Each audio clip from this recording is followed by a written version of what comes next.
you said that Tuchel brings structure, and Pep's got this like shifting pattern where like it's so unpredictable you don't know. But in both sides, they've had a consistent team throughout, and we expect them teams in the final.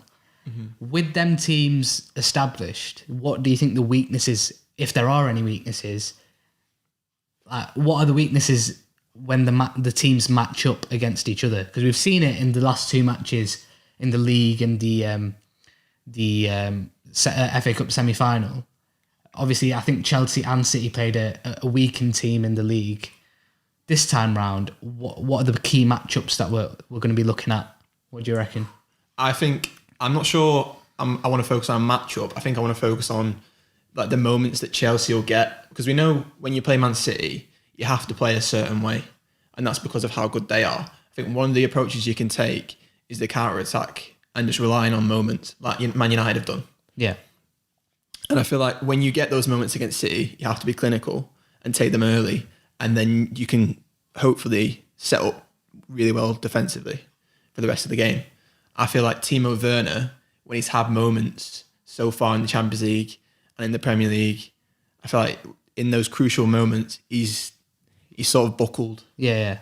And so, I mean, we saw in the last City match, he was practically like living offside. Like he was on the last. He got in behind a lot of times. Mm-hmm. It's just that whether he'll be offside or not when the VAR call happens. Mm-hmm. And he said again, he's not been the most clinical. He's improved under Tuchel, but he's not been the most clinical this season as well. Yeah.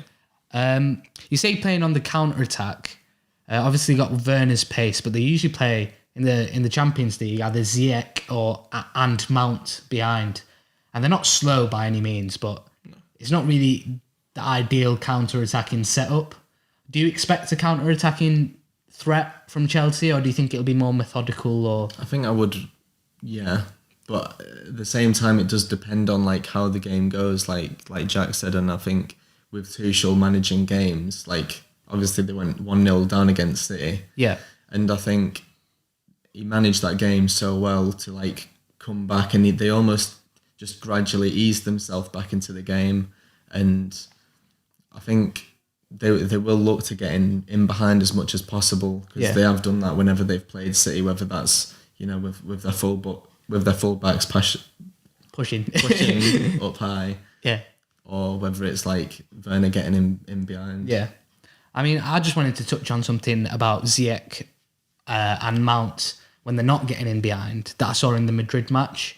Obviously, Madrid have the Casemiro, the Modric, and the Kroos midfield, the experienced midfield. But something I saw, it was Pulisic and Mount. They actually started playing on the blind side of Modric and Kroos. Yeah. And they were staying really close to Modric and Kroos.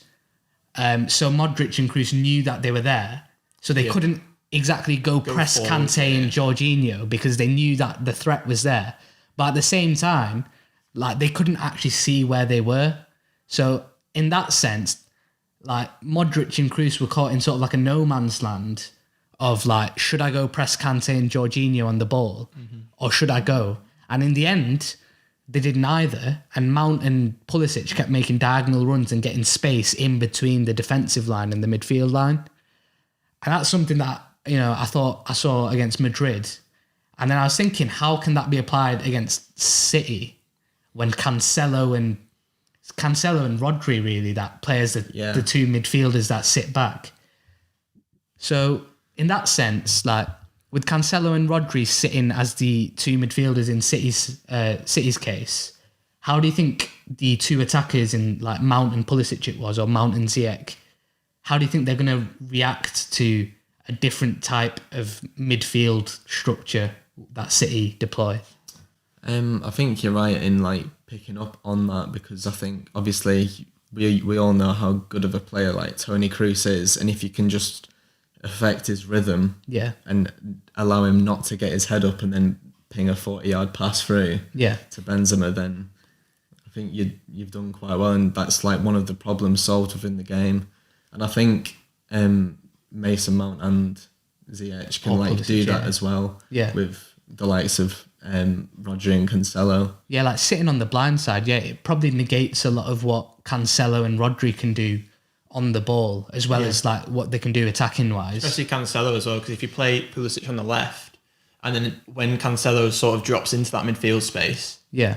you could sort of say, okay, Christian, just well, you wouldn't say this. He's speaking to Christian directly here. Here you go. He's watching this. He's watching this. Yeah. You'd say, oh, get on the blind side and then use that left channel. Yeah. So as soon as you've actually connected with your midfielders, just run into that space that Cancelo's vacated. Yeah. And then you've got gaps upon gaps, and then Cancelo can't really play almost as a second midfielder like Rodri there. He sort of has to step back because he realises that channel's open. Yeah. And he can't mark Christian Pulisic because he's playing on his blind side. So I think if it was up to me, it isn't. Yeah. I'd play Christian Pulisic All right. Instead of Ziyech. instead of Ziyech, yeah. Well, you said that you expect Cancelo to play left back and Walker on the right. So in that case, I think Pulisic played right against City in the league as well recently, and he played right against Real Madrid as well. So it works out perfectly in what you're saying, that sit on the blind side when Cancelo goes in, sit behind him, and then as soon as Chelsea win the ball back, Kante's going to win the ball back at least many times. Yeah. As soon as that happens, Cancelo's going to be like, shit, should I go like press Kante who's like sprinting at me, or should I follow Pulisic back into the space that I've just left? I think that would be like a massive problem for City going forward.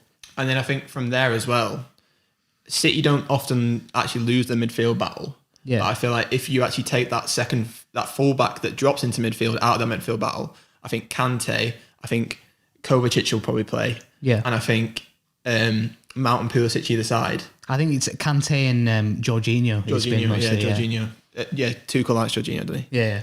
I think they can actually win that midfield battle. So Yeah. if you take Cancelo out of it, he wasn't even a midfielder but plays like one, then I think Chelsea will actually start to get a bit of joy. Yeah.